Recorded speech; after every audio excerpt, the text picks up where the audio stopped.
राज्य के पूर्व मुख्यमंत्री और भारतीय जनता पार्टी के वरिष्ठ नेता रघुवर दास ने कहा कि राज्य सरकार पेशा कानून को झारखंड में लागू करे।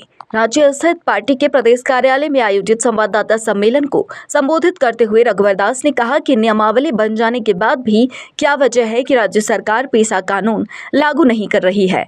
आरोप लगाते हुए रघुवर दास ने कहा कि विदेशी धर्म को मानने वाले लोगों के दबाव में आकर राज्य सरकार जनजातीय समाज और सरना समाज के लोगों के अधिकारों का हनन कर रही है।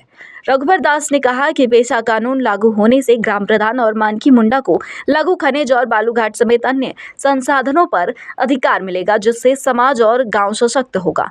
पूर्व मुख्यमंत्री ने आशंका जताते हुए कहा कि राज्य में सक्रिय सिंडिकेट और विदेशी धर्म को मानने वाले लोगों के दबाव में सरकार पेशा कानून लागू नहीं कर रही है।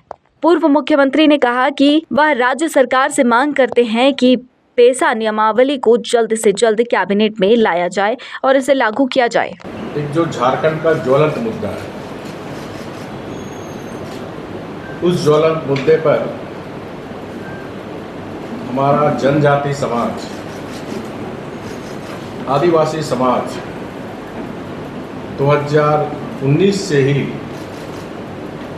जब हमारे अबुआ राज इस राज्य का मुख्यमंत्री एक आदिवासी, तो जो पेशा कानून है जो 1996 में भारत सरकार ने लागू की और करीब करीब सभी राज्यों में पेशा नियमावली प्रारूप बनकर उन राज्यों में ग्राम स्वशासन का अधिकार, ग्राम सभा को, और हमारी झारखंड में जो स्वशासन जिसके लिए धरती आबा भगवान बिरसा मुंडा जी ने अपनी संस्कृति और देश की आज़ादी के लिए, जो हमारे गरीब आदिवासी पूर्वज, चाहे भगवान बिरसा मुंडा हो, सिद्धू कान्हू हो, कोटो हो, वीर बुद्धू भगत हो, फूलो जानो हो, तिलका माझी हो, अनगिनत लोग ने खून बहाया। खासकर भगवान बिरसा मुंडा का एक सपना था, अबुआ राज होगा अपना स्वशासन। और जो झारखंड में प्राचीन काल से रूढ़िवादी व्यवस्था, जो मानकी मुंडा, जो ग्राम प्रधान की जो व्यवस्था, वो व्यवस्था लागू है। तो आज झारखंड पूछता है पेशा कानून कब लागू। आज झारखंड की जनजाति समाज, आदिवासी समाज सरकार से पूछता है कि कब हमको स्वशासन का अधिकार। 5.5 वर्ष पार्ट 1 और पार्ट 2 को मिलाकर माननीय हेमंत सोरेन जी मुख्यमंत्री हैं।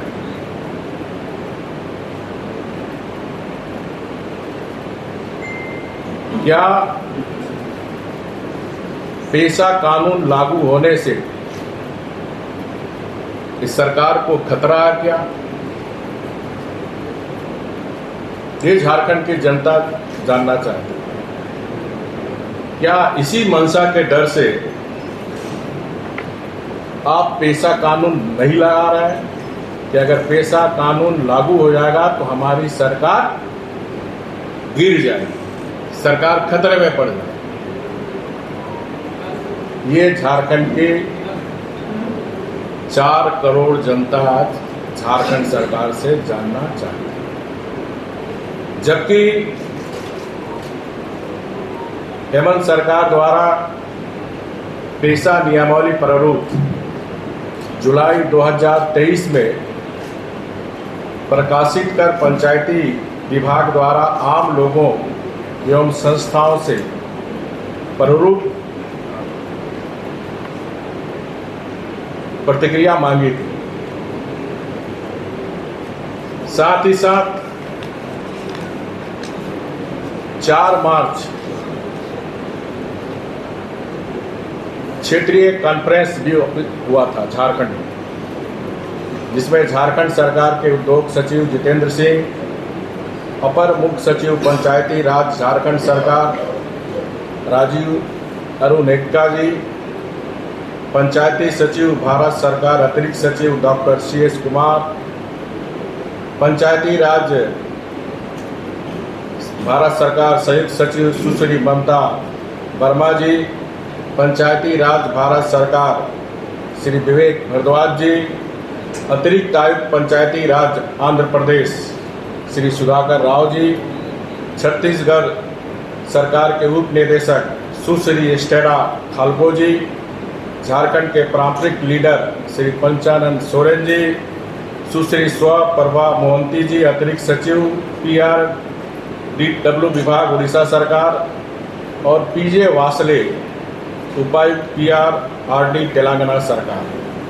इन बैठक में भी जब ऑलरेडी झारखंड सरकार विधि विभाग झारखंड सरकार के अंदर है, जब विधि विभाग सरकार का जो लॉ ओपिनियन देने वाला विभाग, जो नियम कानून, क्योंकि कोई भी आप नियम कानून बनाएंगे, अध्यादेश लाएंगे तो विधि विभाग से आपको भेंट कराना होगा। जब वो अप्रूवल दे दिया तो फिर क्या उसका औचित्य है?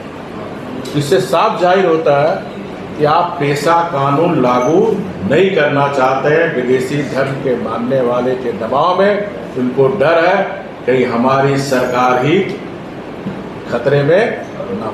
सर, ये एक सवाल आता है कि जैसे मान लीजिए ग्राम प्रधानों को ताकत मिलेगी और जिस गांव में ग्राम प्रधान दूसरा धर्म अपना लिए हैं, उस परिस्थिति में क्या होना चाहिए? फिर यही स्पष्ट है, स्वशासन मैंने स्पष्ट कहा पहले ही कि ये जो निर्वाचन की प्रक्रिया हो, जो परंपरा और रूढ़िवादी नीति के तहत होगा, तो जो हमारा रूढ़िवादी परंपरा प्राचीन काल से चली आ रही, यही तो विदेशी धर्म वाले को डर है कि हम छट जाएंगे, इनको लाभ मिल जाएगा सरना आदिवासी को, उनका जीवन स्तर ऊंचा उठ जाएगा, तो फिर धर्मांतर का धंधा चलेगा कैसे? प्रश्न तो यही है।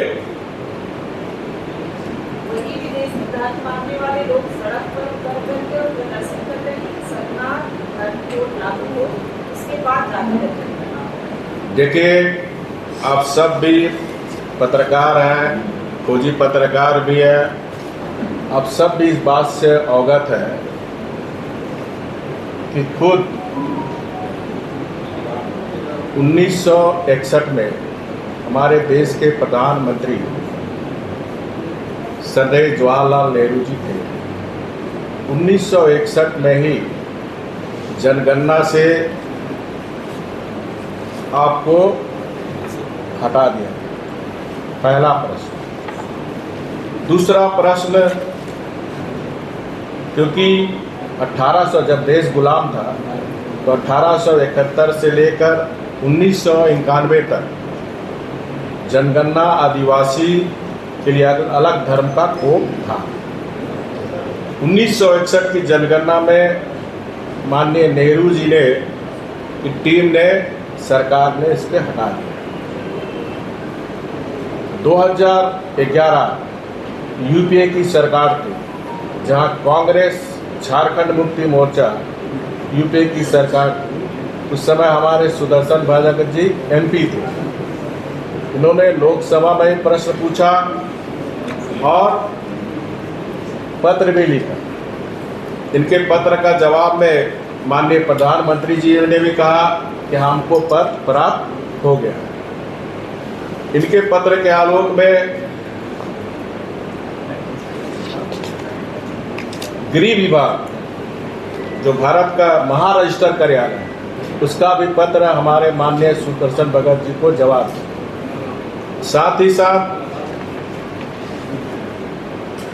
जो बी चंद्रदेव राव थे, केंद्रीय मंत्री जनजाति कार्य पंचायती राज, उनका भी जवाब है। अब उस जवाब में क्या है?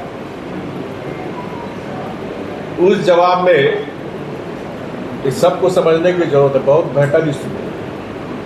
कोर्ट का आवंटन किसी धर्म को विशेष लाभ या सुविधा देने के उद्देश्य से नहीं, बल्कि केवल जनगणना की प्रक्रिया को सुविधाजनक बनाने हेतु किया गया। इस जनगणना से किसी को लाभ, विशेष लाभ नहीं होने वाला। जनगणना कार्यक्रम में मात्र 6 प्रमुख धर्मों के लिए कोड निर्धारित किए। बाकी अन्य धर्म जो है, वैष्णव, अलग अलग जो धर्म है, पंथ है, उसके लिए अन्य कॉलम रहता है। उस कॉलम में आप सरना मानते हैं तो सरना लिखे। तो 2011 के जनगणना में भी जो सरना मानने वाले लोग सरना लिखे। अन्य धर्म और मत एक ऐसा वर्ग है जिसमें जनगणना के दौरान उत्तरदाताओं द्वारा बताए गए विभिन्न आदिवासी धर्मों, विश्वास और विचारों को वर्गीकृत किया गया। 2001 की जनगणना के अनुसार सरना धर्म को मानने वाले आदिवासी इस क्षेत्र के अंतर्गत बड़ी संख्या में। सरना धर्म को मानने वाली जनजाति मुख्य रूप से उड़ीसा, झारखंड, पश्चिम बंगाल, उसके बाद